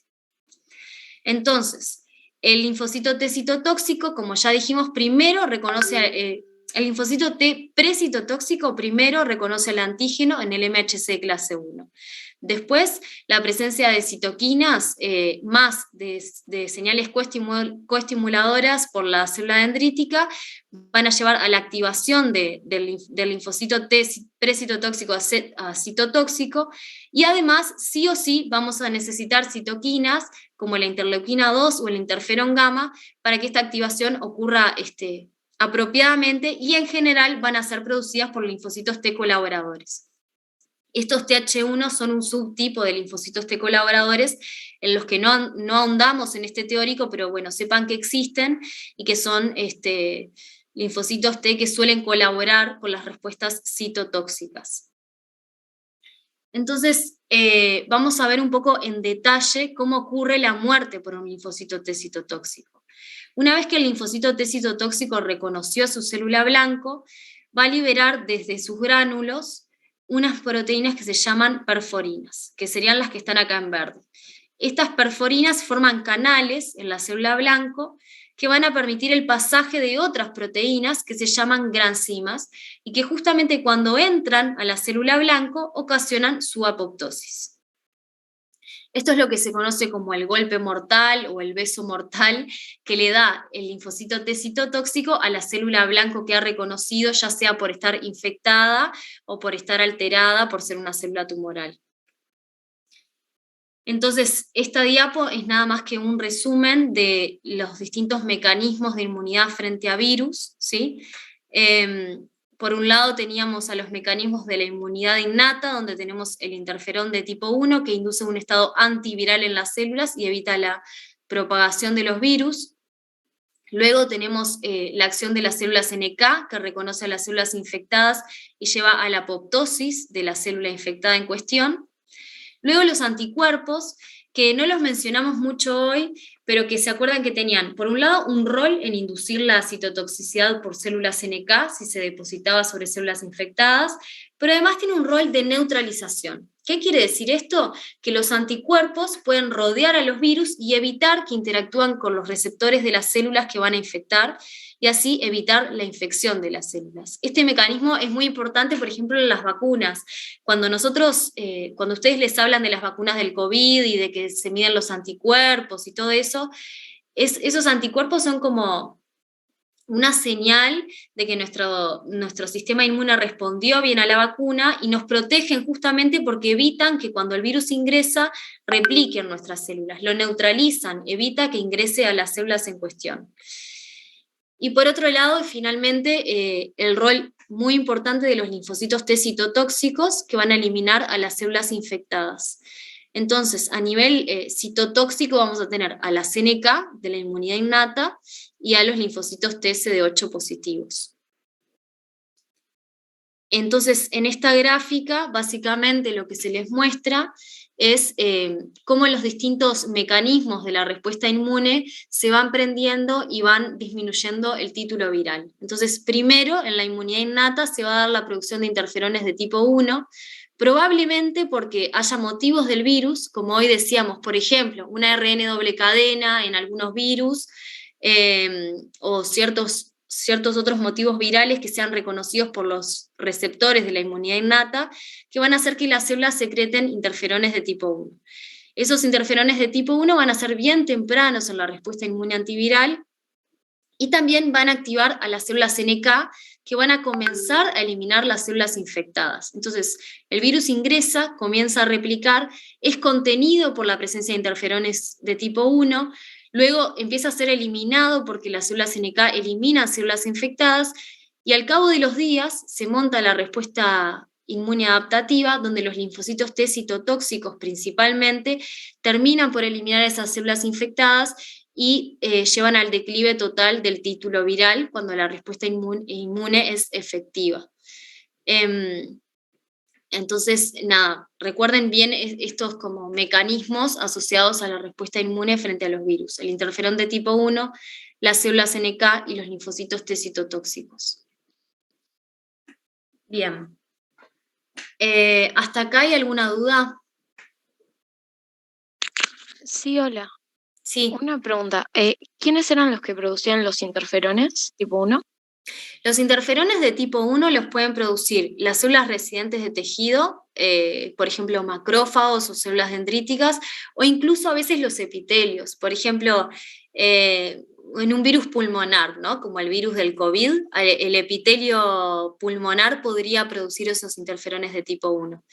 Y lo que es importante de estos interferones de tipo 1, a ver si podemos volver para atrás. Acá, es que va a inducir un estado antiviral no solo en la célula infectada, sino en las células lindantes de esas células infectadas. O sea, por ejemplo, en un epitelio yo tengo una célula infectada, pero además en otras células del epitelio que estén cerca, esos interferones de tipo 1 van a hacer que esas otras células no se infecten, porque justamente van a tener detenida su maquinaria de síntesis de proteínas y de síntesis de ácidos nucleicos, y van a evitar que el virus colonice esas células y pueda replicarse en su interior. Pero bueno, esos interferones de tipo 1 los van a producir células residentes de tejido, como macrófagos o células dendríticas, y también los podrían producir células que son del tejido mismo, como las células del epitelio pulmonar, si es una infección pulmonar, o los enterocitos en el hígado, si es una infección del hígado, entre otros. Gracias. Esto, una consulta, es propio del organismo, ¿verdad? Claro, son citoquinas. Son citoquinas que protegen contra la infección viral. ¿Y las vacunas ayudan a esto? ¿A que se genere? En realidad, los interferones de tipo 1 son parte de la inmunidad innata. Entonces son como un mecanismo conservado que no tiene memoria y que aparece cuando uno se encuentra con el patógeno o cuando se da primero la vacuna. Pero la vacuna en realidad con lo que ayuda y lo más importante es que genera linfocitos B memoria y linfocitos T memoria. O sea que las vacunas, el rol importante es que inducen memoria respuestas inmunes de memoria que solo están en la inmunidad adaptativa. O sea, linfocitos T, que cuando aparezca el virus en cuestión se van a activar más rápido, y linfocitos B que también se van a activar más rápido y van a producir más anticuerpos. O sea que, en concreto a tu pregunta, la vacuna no debería afectar la respuesta del interferón. La respuesta del interferón va a permanecer incambiada porque es de la inmunidad innata. Claro, bien, muchas gracias. De nada.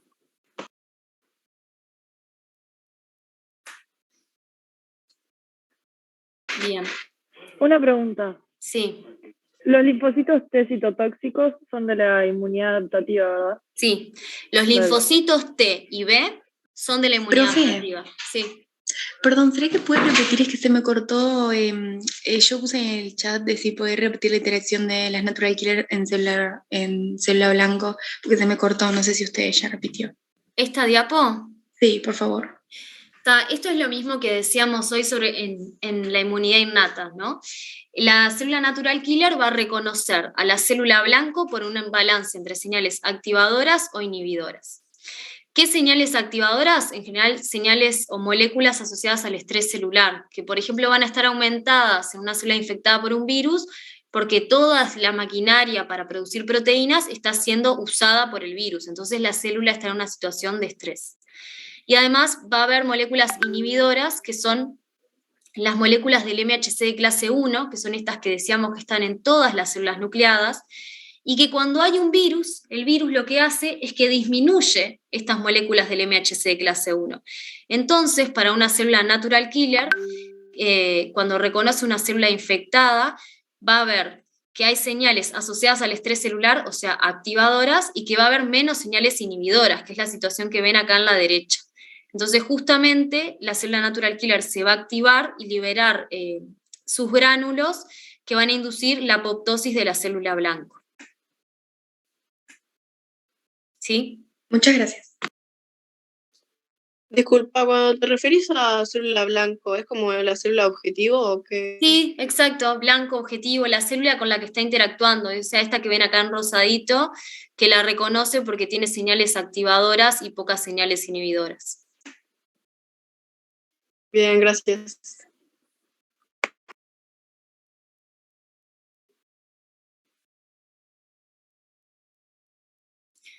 Bien. Entonces, hasta acá hablamos de bacterias extracelulares, de bacterias intracelulares y de virus, que también son patógenos intracelulares. Pero ahora vamos a hablar un poquito de otro grupo de patógenos que son los parásitos. Y dentro de los parásitos vamos a tener, por un lado, protozoarios y por otro lado, helmintos. Vamos a empezar enfocándonos en los helmintos, que son organismos grandes, multicelulares, con forma tipo gusano, que por lo general se observan a simple vista cuando son adultos, que suelen tener ciclos vitales complejos, porque si bien colonizan tejidos de los humanos, también suelen tener huéspedes intermediarios. Alguna vez quizás escucharon hablar del Echinococcus, que está en ciertos quistes de la carne de vaca, o no sé, de otros parásitos que infectan a los perros y que después se podrían infectar al humano, pero lo que queremos decir es que estos parásitos helmintos suelen tener ciclos complejos de vida, ¿tá? Basta con que sepan eso. Entonces, y en particular, como son también tan grandes, la respuesta inmune innata contra estos suele ser débil, suelen tener mecanismos de evasión contra la respuesta inmune y además a veces los resultados quimioterápicos contra estos organismos suelen ser malos. Entonces llevan a infecciones que son crónicas y que a veces es necesario incluso llevar a la operación de las personas para quitar estos patógenos del interior del organismo. Entonces, en general, la respuesta inmune contra estos helmintos va a estar dado por un lado por la secreción de inmunoglobulina de tipo E, por los linfocitos B. ¿Se acuerdan que la inmunoglobulina E podía verse aumentada en las infecciones por el mintos, que es lo que les decía hoy cuando hablaba de las clases de anticuerpos? Y esta inmunoglobulina E va a poder depositarse, por ejemplo, sobre un helminto adulto, sobre el gusano helminto adulto, y así reclutar, por ejemplo, a los eosinófilos, que eran estos granulocitos, que tienen receptores que reconocen la proteína E y que cuando se degranulan sobre el adulto, llevan a la muerte celular de algunas células del adulto.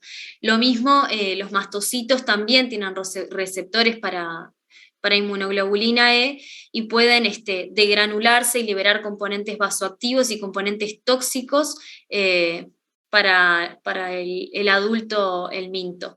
Cuando digo que también liberan componentes vasoactivos, esto va a provocar que, por ejemplo, vengan otras células desde la sangre, más, por ejemplo, los eosinófilos o los basófilos que colaboren en destruir células de este gusano, digamos. Nada, acá se muestra solo una fotografía donde hay eosinófilos rodeando una larva de un parásito helminto, que es un esquistosoma, y que justamente probablemente estén liberando sustancias que van a ser tóxicas para las distintas células de este helminto. Justamente los helmintos son parásitos multicelulares, o sea, tienen muchas células, a diferencia de los que vamos a ver ahora más adelante, que son los protozoarios, que son unicelulares. Entonces, yendo un poco ya a lo que son los parásitos protozoarios, como les decía, son organismos unicelulares que ya son microscópicos, o sea, no se puede ver a simple vista como si podríamos ver un adulto helminto, digamos,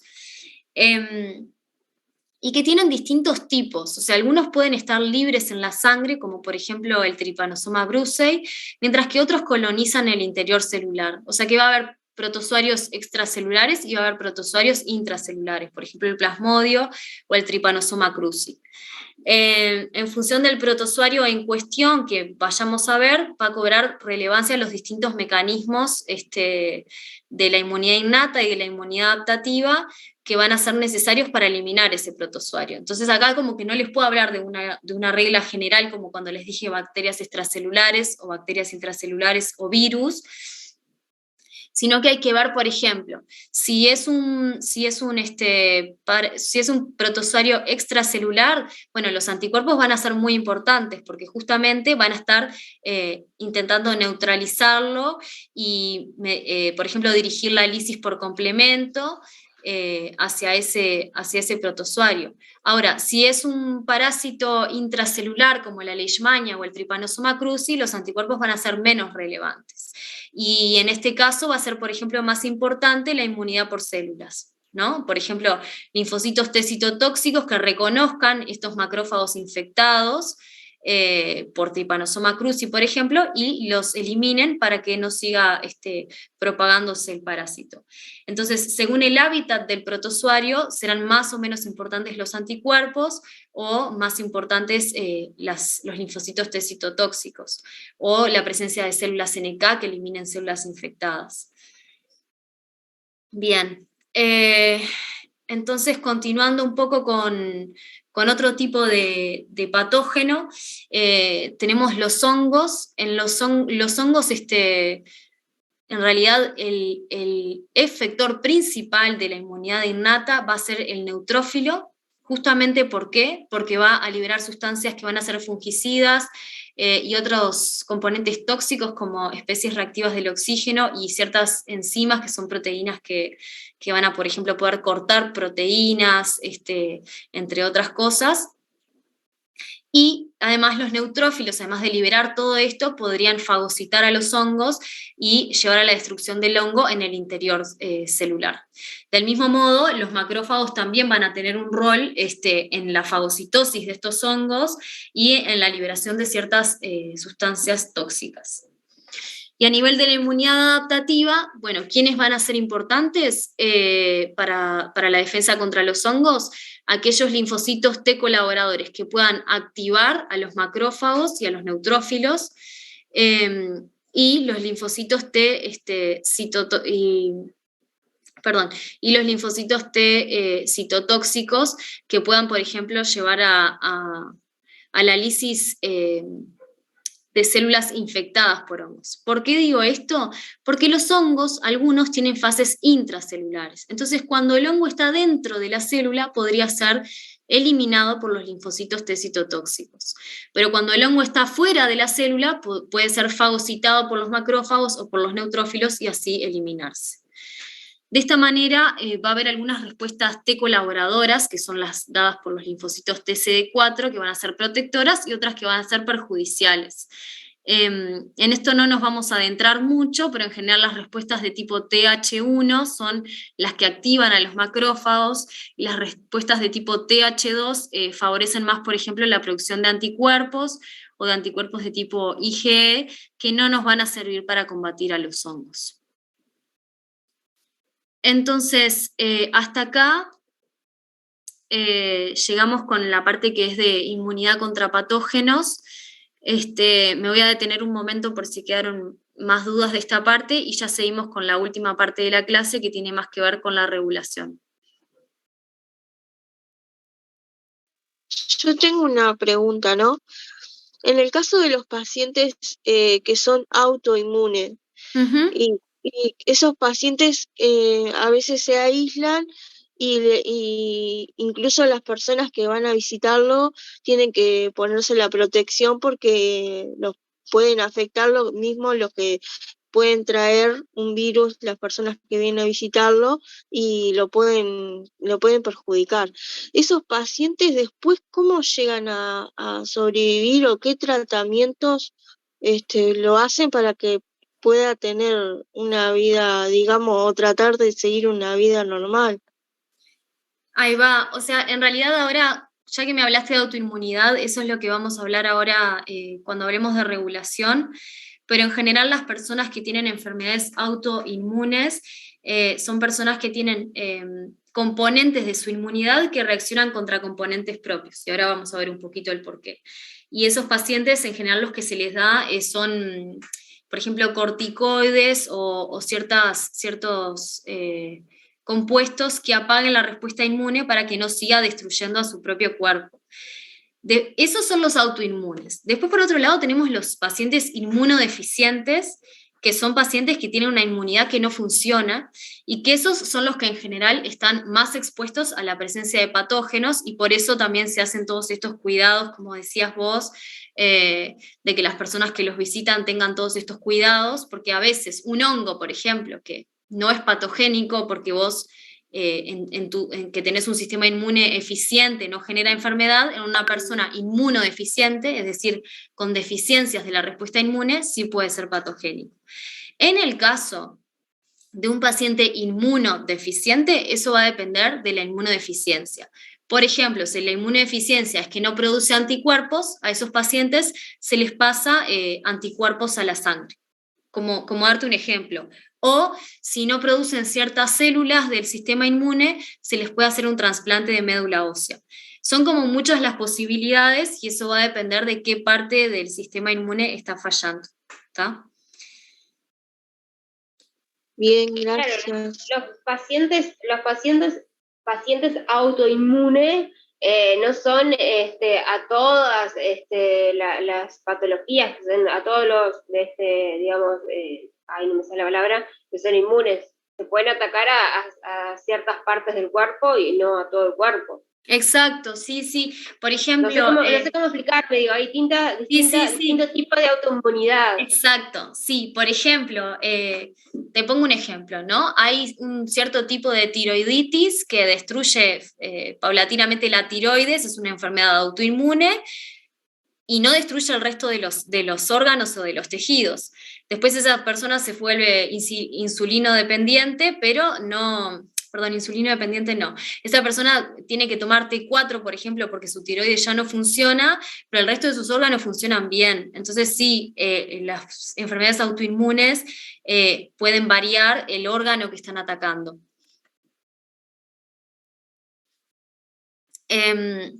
Bien, algo más de la parte de patógenos, así ya vamos a la otra parte que va a tener que ver igual con autoinmunidad y eso. ¿Se puede decir que cuando somos antiinmune es porque no tenemos cuando no tenemos memoria? ¿Cuando la célula no tiene memoria? ¿Cómo? Perdón, no te entendí. Que se puede decir que es autoinmune porque no tenemos en el cuerpo la memoria de reconocer a la enfermedad o al virus en este caso. No, en realidad autoinmune es cuando reconoces componentes propios de tu cuerpo.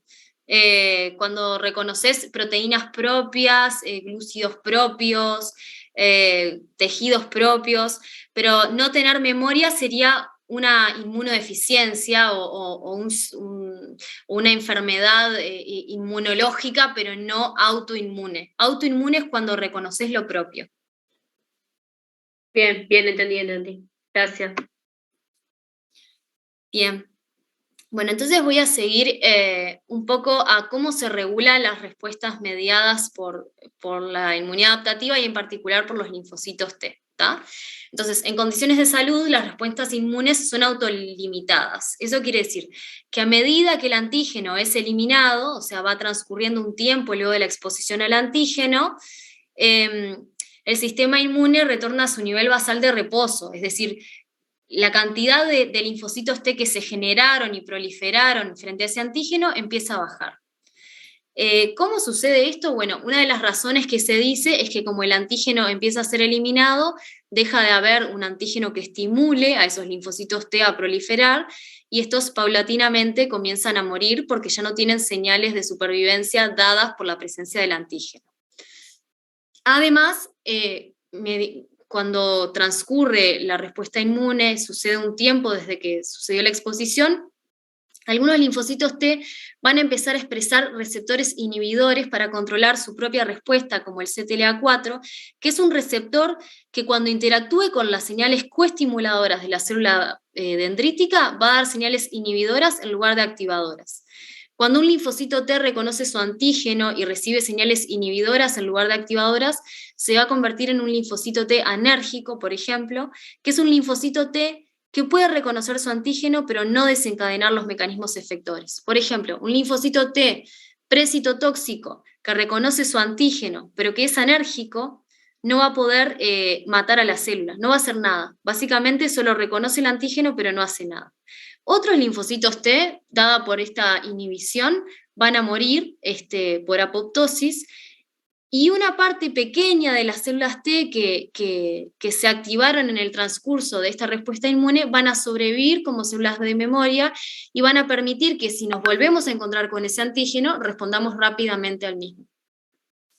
Entonces, esto que les decía de las señales inhibidoras es importante porque para que la activación se dé, ya les habíamos dicho que justamente tiene que haber una primer señal dada por el TCR y el reconocimiento del antígeno en la molécula del MHC, una segunda señal dada por la coestimulación y una tercera señal dada por la presencia de citoquinas.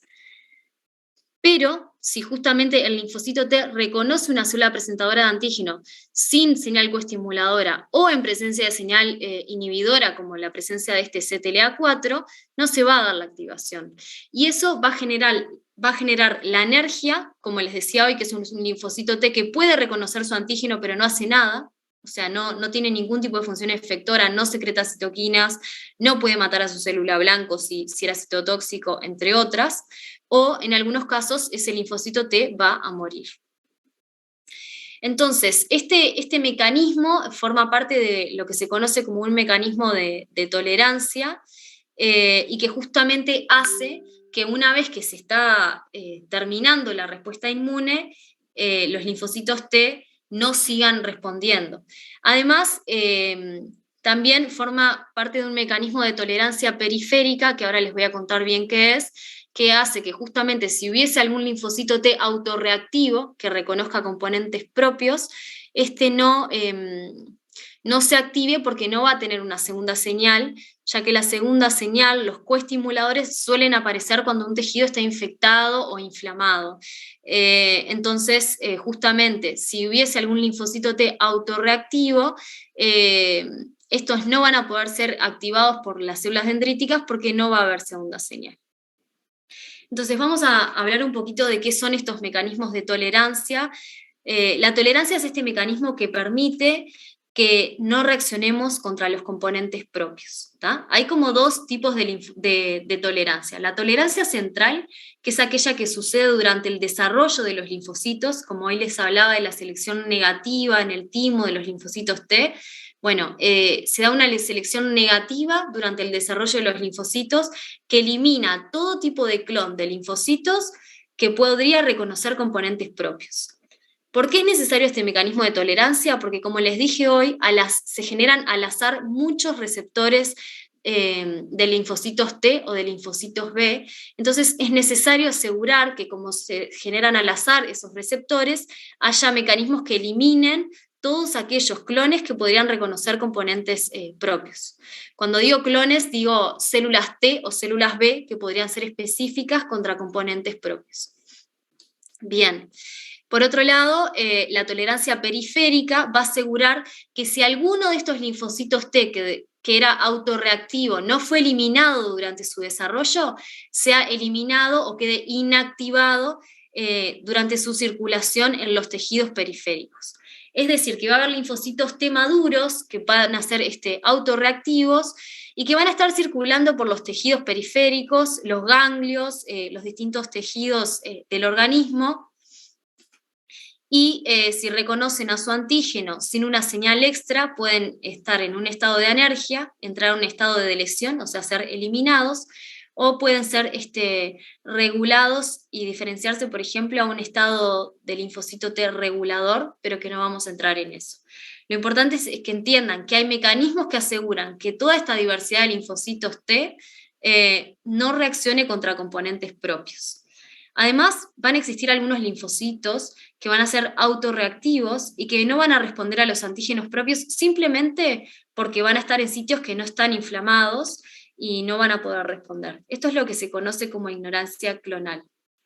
Y además, algunos linfocitos T podrían ser autorreactivos contra componentes del cuerpo a los que no acceden.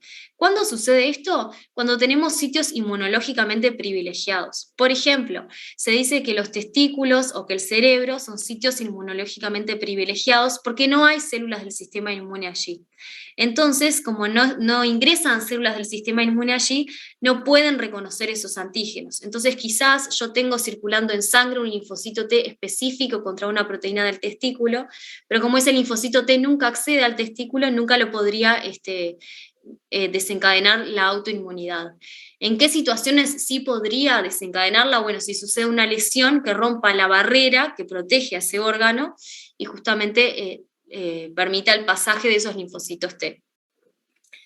Entonces, como pregunta final de la importancia de estos mecanismos de tolerancia, y para pensar un poco, está la pregunta de qué ocurre si se pierde la tolerancia a lo propio, ¿no?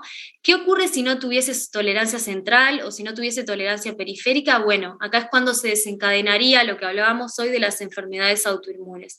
Este proceso por el cual los linfocitos pueden reaccionar contra componentes propios y llevar, por ejemplo, a la destrucción del tejido.